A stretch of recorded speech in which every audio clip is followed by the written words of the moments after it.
हाँ दोस्तों नमस्कार। चलिए आज सीखते हैं। कल हमने आप लोगों को पढ़ाया था कि बी फॉर्म में कैसे अफर्मेटिव, नेगेटिव और इंट्रोगेटिव सेंटेंसेस को बनाते हैं।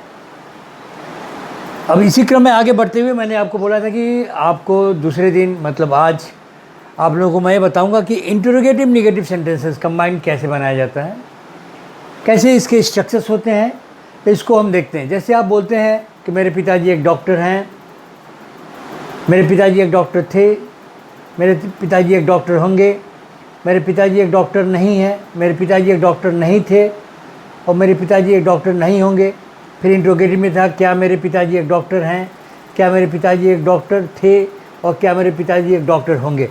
अब आ गया इंट्रोगेटिव नेगेटिव। जब आपको ऐसे क्वेश्चन पूछना है कि क्या मेरे पिताजी एक डॉक्टर नहीं हैं, यानी क्या भी है और नहीं भी है, यानी इसमें इंट्रोगेटिव भी है और नेगेटिव भी है, इसलिए इसको बोलते हैं इंट्रोगेटिव नेगेटिव सेंटेंसेस। इसको कैसे बनाया जाता है, बहुत ईजी है। अगर जो आपने कल का क्लास किया होगा, उसको बार बार सुना होगा, तो आज का क्लास आपके लिए बहुत ईजी होगा। इसीलिए मैं बार बार आपसे कहता हूँ कि जो भी क्लासेस मैं एक सीक्वेंस में आपको बता रहा हूँ उसको रोज़ पढ़िए और समझिए, ताकि अगला क्लास आपको समझने में कोई परेशानी नहीं होगी।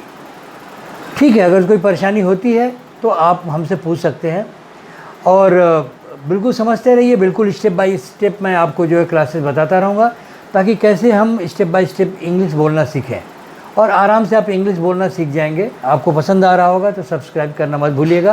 तो चलिए शुरू करते हैं इंट्रोगेटिव नेगेटिव सेंटेंसेस, जिसमें इंट्रोगेटिव भी है जो बी फॉर्म से शुरू होता है और नेगेटिव भी है। पहले लेते हैं हम सिंपल प्रेजेंट में।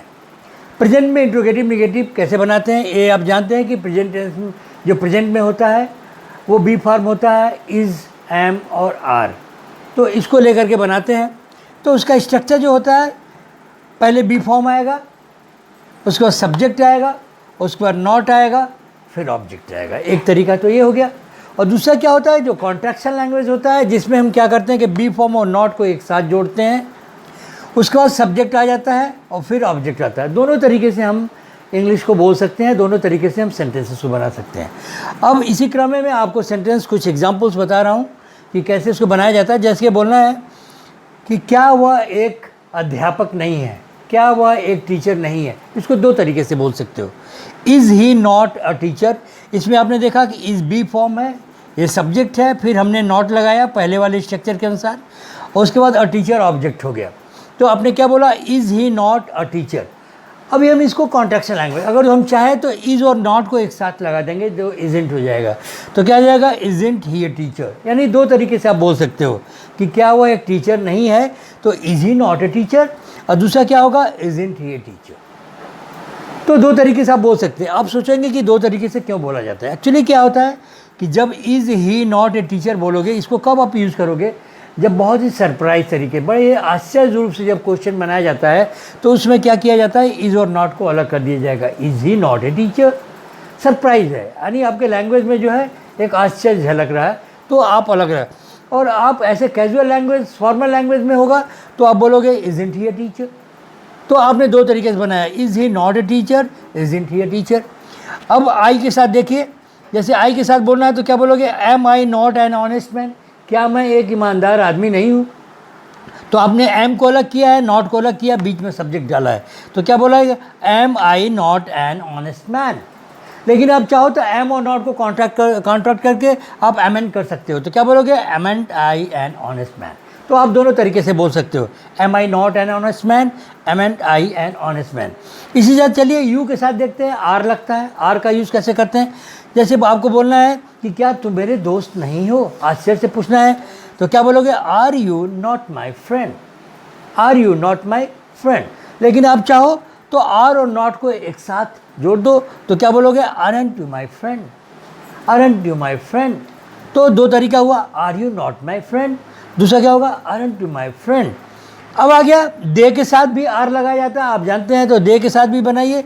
जैसे क्या वो डॉक्टर नहीं है, ग्रुप ऑफ डॉक्टर्स, दे है, तो दे का मतलब होता है कि आप जो है ग्रुप ऑफ डॉक्टर्स के बारे में बात कर रहे हैं। तो क्या बोलोगे, are they not doctors. Are आ गया be form, they subject, not और डॉक्टर्स, यही आप ऊपर वाला स्ट्रक्चर है। तो आर दे नॉट डॉक्टर्स, और जब आप चाहो तो एक साथ लगा के बोलोगे aren't they doctors, are they not doctors, aren't they doctors.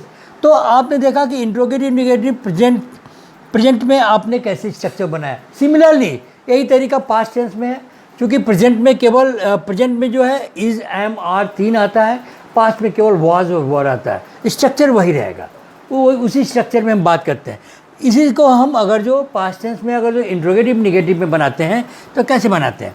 जैसे बोलना है कि क्या वह एक टीचर अध्यापक नहीं था, क्या वह एक अध्यापक नहीं था, तो था है तो वॉज आ जाएगा। तो क्या बोलोगे, was he not a teacher, was he not a teacher.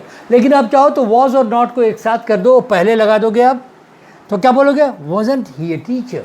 तो आप चाहे तो दो तरीके से बोल सकते हैं, was he not a teacher, wasn't he a teacher. Question है तो आपको बोलने का लैंग्वेज, बोलने का तरीका थोड़ा बदलना पड़ेगा, जैसे अगले को लगे कि क्वेश्चन बना रहे हो। तो कैसे बोलोगे, was he not a teacher.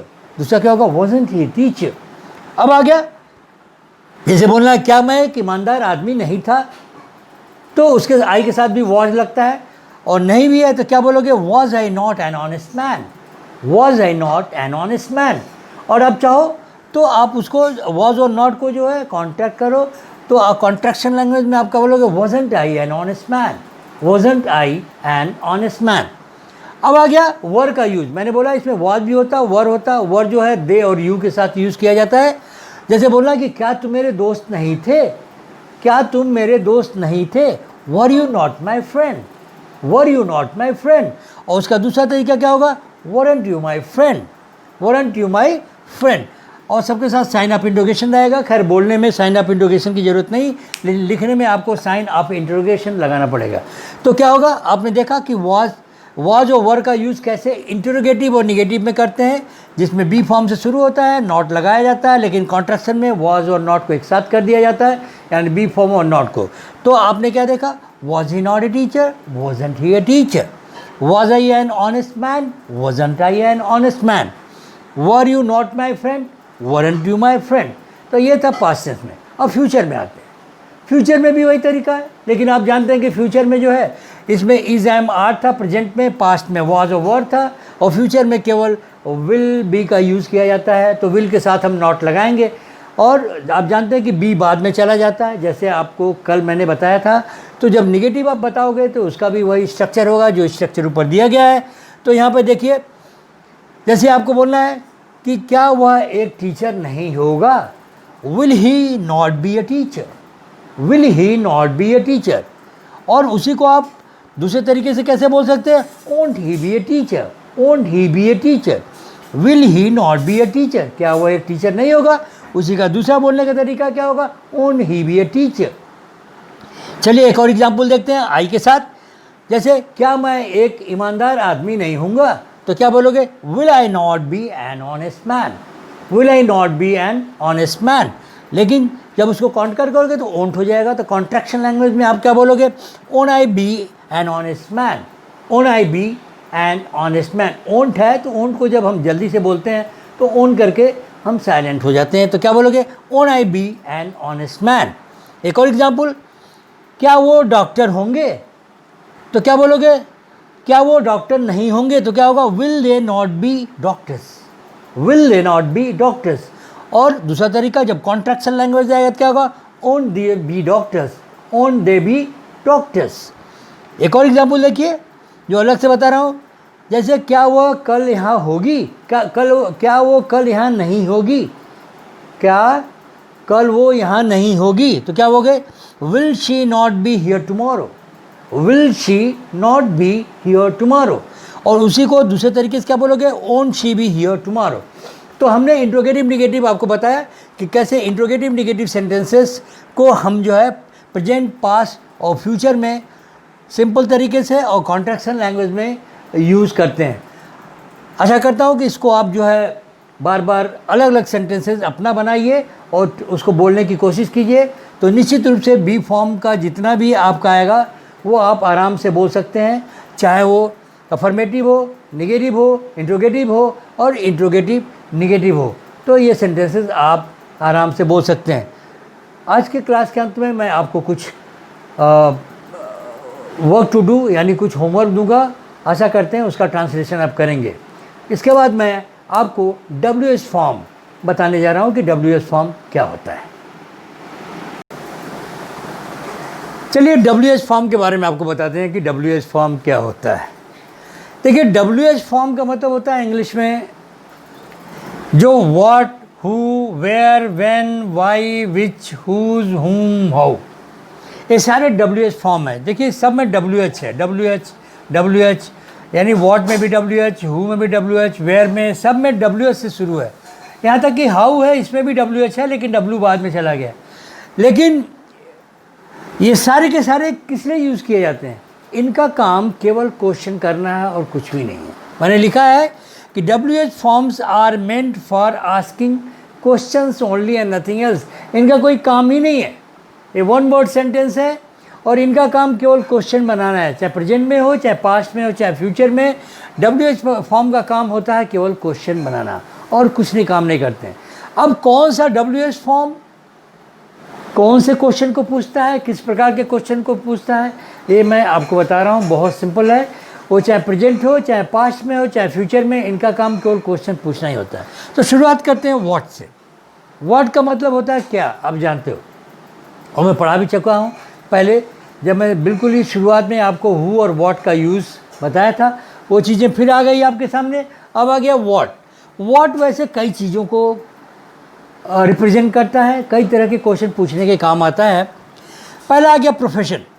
What जो जब भी पूछा जाए what are you, what is he, what is she, what are they, तो इसका पहला काम है कि वो प्रोफेशन के बारे में पूछना है। यानी जब भी आप किसी से या कोई आपसे प्रोफेशन के बारे में पूछता है, आप किसी के प्रोफेशन के बारे में पूछना चाहते हैं तो व्हाट पूछेंगे। तो आप कैसे बोलेंगे, व्हाट इज़ योर फादर।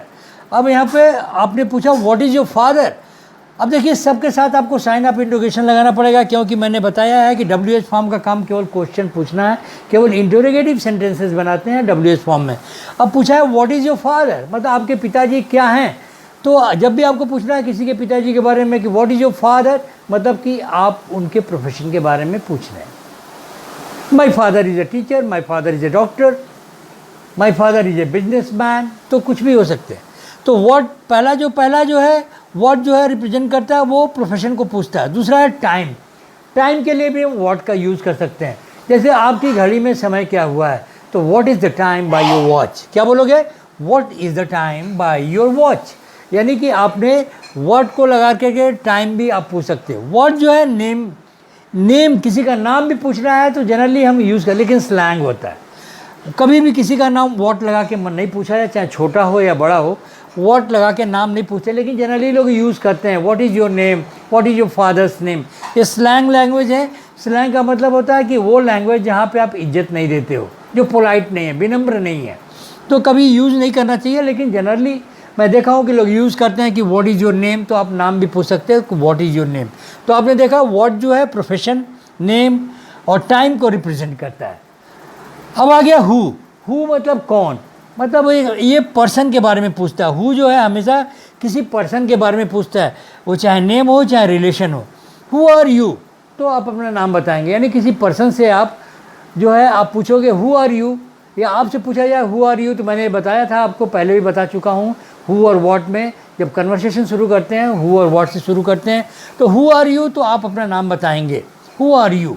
जब आप किसी से किसी का नाम पूछेंगे तो पूछेंगे हु आर यू, तो अपना नाम बताएगा। अगर जो उसके साथ कोई है तो अगर पूछा जाए who is she, who is he, who are they, तो आपको नाम और दूसरा क्या है, रिलेशन भी बताना पड़ता है। देखिए who is that girl with you, तुम्हारे साथ वो लड़की कौन है, तो आपको नाम बताना पड़ेगा। She is Sita and she is my sister, she is my friend, she is my, जो भी वो रिलेशन उसके साथ है आप बताएंगे। तो हु जो है वो पर्सन को रिप्रेजेंट करता है, उस पर्सन में क्या है, नेम और रिलेशन के बारे में पूछता है। अब आ गया वेयर। आप जानते हैं बहुत सिंपल है, वेयर मतलब प्लेस, वन वर्ड सेंटेंस है। वेयर मतलब कहाँ, तो वेयर जो है प्लेस के बारे में पूछता है। तो आप भी जब भी किसी से पूछना है किसी भी प्लेस के बारे में, तो आप वेयर लगा के पूछोगे। वेयर इज़ योर हाउस, आपका घर कहाँ है, तो क्या बोलोगे, वेयर इज़ योर हाउस। आपको पूछना है कि मेरा किताब कहाँ था, तो था है तो वाज लगा दीजिए, where was my book, where was my book. तो वेयर जो है वो प्लेस के बारे में पूछता है। अब आ गया व्हेन। व्हेन मतलब होता है कब, मतलब समय, यानी टाइम के बारे में पूछता है। यानी जब भी टाइम के बारे में, तो व्हेन जो है टाइम को रिप्रेजेंट करता है।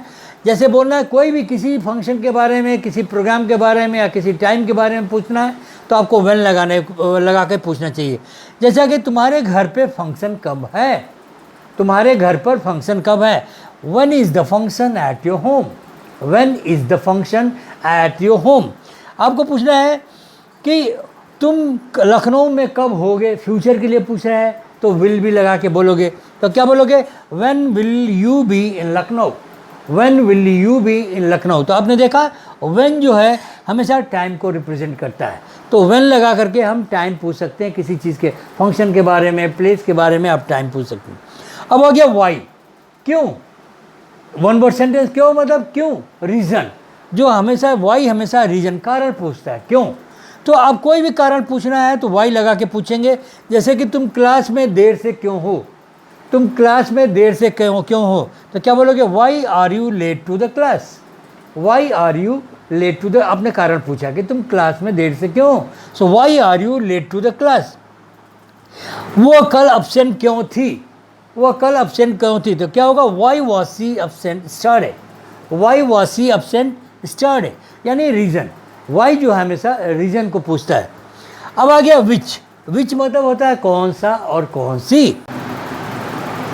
विच हमेशा जो है चॉइस और प्रेफरेंस के बारे में बात करता है कि आपकी चॉइस क्या है, उनकी चॉइस क्या थी, आप अपना कोई प्रेफरेंस बताएंगे तो हम वो हमेशा विच लगा के। विच जब भी हिंदी में कौन सा और कौन सी से सेंटेंस बनाना है तो आपको विच लगा के बोलना पड़ेगा। कौन सा और कौन सी के लिए हमेशा क्या लगा के बोलते हैं, विच। तो हमेशा चॉइस और प्रेफरेंस के बारे में, जैसे आपको पूछना है कि मेरी कुर्सी कौन सी है, तो आपने चॉइस पूछा, अपना प्रेफरेंस पूछा, क्या बोलोगे, विच is my chair, which is my chair. इसको दो तरीके से बोलते हैं। आप हम बोल सकते हैं विच इज़ माई चेयर और which chair is mine, which chair is mine, यानी दो तरीका बोलने का, which is my chair and which chair is mine, आप ऐसे बोल सकते हैं। एक और क्वेश्चन जैसे पूछना है कि तुम्हारा चॉइस कौन सा था, तुम्हारा चॉइस कौन सा था, तो आप बोलोगे which was your choice, which was your choice. और दूसरा क्या होगा, which choice was yours, which choice was yours, यानी पॉजेसिव प्रोनाउन आप लगा सकते हैं। तो क्या बोलोगे, विच चॉइस वाज योर्स। अब आ गया हुज। हुज जो होता है a person with A possession, यानी कोई पर्सन जो है उसकी कोई चीज़, यानी हिंदी में हुज मतलब जब भी किसका और किसकी। हुज का मतलब जैसे विच में मैंने आपने यूज़ किया था कि कौन सा और कौन सी, और हुज कहाँ यूज़ किया जाएगा, किसका और किसकी। जब भी क्वेश्चन बनाने में किसका और किसकी और किसके जैसे सेंटेंस आपको बनाने हिंदी में, तो वहाँ पे हुज के जहाँ पे देखिए, दोनों में थोड़ा सा डिफरेंस है, ध्यान रखिएगा। कौन सा और कौन सी के लिए आप जो है विच लगाएंगे, और किसका और किसकी के लिए जब सेंटेंस बनाओगे तो वहाँ पे आप हुज लगाइएगा। तो ये पर्सन भी तो पोजेशन, यानी कोई पर्सन और उसकी कोई चीज़, तब वहाँ पे हम हुज को यूज़ करते हैं। जैसे बोलना है आपको कि किसकी गलती है, यह गलती किसकी है, तो क्या बोलोगे, हुज मिस्टेक, या यह गलती किसकी थी, पास्ट टेंस में है तो वाज लगा देंगे, हुज मिस्टेक वाज दिस। गलती मत कीजिए, किसका और किसी के लिए हुज यूज़ किया जाता है, तो हुज मिस्टेक वाज दिस। आपको बोलना है कि ये आइडिया किसका है, तो क्या बोलोगे, हुज आइडिया इज़ दिस। तो वहाँ पे हुज लगा करके आप बात करेंगे। अब आ गया हुम, a person with an action, यानी कि जब आपको हिंदी में किसके साथ, किसके लिए और किसको यूज़ करना है तो वहाँ पे आप हुम लगा के बोलोगे, यानी कोई भी पर्सन और उसका कुछ एक्शन के बारे में बात करनी है। यानी इसको, ये एक्यूजेटिव प्रोनाउन है, ये एक्यूजेटिव प्रोनाउन है, ये जनरली जो विद, फॉर और टू के साथ भी यूज़ किया जाता है। यानी हिंदी बोलते समय किसके साथ, किसके लिए और किसको जब बोलते हैं तो वहाँ पे हम हुम लगा के यूज़ करते हैं। चलिए एग्जाम्पल बताता हूँ। जैसे कि तुम तुम कॉलेज में किसके साथ हो, तुम कॉलेज में किसके साथ हो, तो क्या बोलोगे, with whom are you in college, with whom are you in college. अब आपको बोलना है कि यह गिफ्ट किसके लिए था, किसके लिए था, तो क्या होगा, वहाँ पर किसके लिए है तो फॉर लग जाएगा, तो क्या बोलोगे, for whom was this gift, for whom was this gift. साथ है तो विद लगाओगे, किसके साथ तो विद लगाओगे, किसके लिए है तो फॉर लगाओगे। अब ये बोलना कि किससे बात करनी है, तो इसको दो तरीके से बोलेंगे, टू whom टू टॉक, यानी किससे बात करनी है या whom टू टॉक, दोनों सही है। तो आपने देखा कि whom का यूज जो है वो विद, फॉर और टू के साथ यूज़ किया जाता है, किसके साथ, किसके लिए और किसको, ये तीनों के लिए यूज़ किया जाएगा, चाहे प्रेजेंट हो, चाहे पास्ट हो, चाहे फ्यूचर हो। अब मैं हाउ का यूज़ बताऊंगा कि हाउ का यूज़ कैसे किया जाता है। हाउ के बारे में बताएं। हाउ जो है वो कई चीज़ें पूछता है और इसका जो है दूसरों शब्दों के साथ इसके मीनिंग, इसके क्वेश्चंस बदल जाते हैं। हाउ अकेले जो है रीज़न और कंडीशन को पूछता है। रीज़न मतलब होता है कारण, जैसे हाउ इज़ इट अनट्रू, ये गलत कैसे है, वो झूठा कैसे है, तो आपने रीज़न पूछा। दूसरा है कंडीशन, कंडीशन के बारे में जब भी आप जानते हैं कि आप कैसे हैं और आपका एग्ज़ाम कैसा था तो क्या बोलोगे, हाउ आर यू, आप कैसे हैं, हाउ वाज योर एग्ज़ाम, आपका एग्ज़ाम कैसा था। अब देखिए हाउ का जो है क्वेश्चन दूसरे शब्दों के साथ, हाउ के साथ जब मच लगा दोगे तो हमेशा क्वांटिटी, मात्रा के बारे में पूछता है। हाउ जो है मच मात्रा, जैसे हाउ मच डज ही ईट, वो कितना खाना खाता है तो मात्रा बताता है। How much do you earn in a month, तुम एक महीने में कितना कमाते हो, यानी मात्रा जब भी पूछना है तो हाउ के साथ मच लगाएंगे। लेकिन हाउ के साथ जब मेनी लगाएंगे तो नंबर के बारे में पूछता है, कितना, नंबर। जैसे बोलना है कि how many watches do you have, तुम्हारे पास कितनी घड़ियाँ हैं, नंबर है तो क्या बोलोगे, हाउ मेनी, मच नहीं, how many watches do you have. अब बोला है कि क्लास में कितने बच्चे हैं तो क्या बोलोगे, how many students are there in the class, तो नंबर के बारे में पूछता है। हाउ के साथ जब फॉर लगाओगे तो डिस्टेंस, दूरी के बारे में पूछता है। जैसे वो आपको पूछना है कि यहाँ से आपका घर कितनी दूर है तो क्या बोलोगे, how far is your house from here. और आपको बोलना है कि तुम कितनी दूर तक टहलते हो सवेरे तो क्या बोलोगे, how far do you walk in the morning. तो हाउ के साथ फार जो है हमेशा डिस्टेंस को पूछता है। हाउ लॉन्ग, हाउ के साथ लॉन्ग कब लगाएंगे, जब आपको ड्यूरेशन, टाइम का ड्यूरेशन पूछना है तो हाउ के साथ आप लॉन्ग लगाएंगे, ड्यूरेशन ऑफ टाइम। जैसे बोलना है इस काम को करने में तुम कितना समय लोगे तो क्या बोलोगे, how long will you take to do this work, यानी आप उससे पूछ रहे हो ड्यूरेशन के बारे में। तो तुम कितनी देर सोते हो, how long do you sleep, क्या बोलोगे आप, how long do you sleep. अब आ गया हाउ के साथ ओल्ड जब लगाओगे, जब किसी चीज़ का एज आप पूछना है, चाहे पर्सन हो या किसी चीज़ का एज के बारे में पूछना है तो हाउ के साथ आप क्या लगाएंगे, ओल्ड लगा देंगे। जैसे बोलना है कि तुम्हारी मदर का उम्र क्या है, क्या बोलोगे, how old is your mother. आपको पूछना है कि उसका प्रीवियस घर कितना, पुराना घर कितना पुराना था तो क्या बोलोगे, how old was his previous house, यानी हाउ के साथ ओल्ड जब भी लगाएंगे, जब एज के बारे में पूछना है तो हाउ के साथ क्या लगा देंगे आप, ओल्ड। अब आ गया हाउ कम, जब सरप्राइज यानी आश्चर्य से जब कोई क्वेश्चन पूछना है तो बोलोगे आप, how come are you here, तुम यहाँ कैसे, how come you didn't call me, तुमने मुझे बुलाया क्यों नहीं। तो आपने देखा हाउ का यूज़ आपने कैसे करना है। इस प्रकार आज मैंने आपको पूरे WH फॉर्म के बारे में बताया।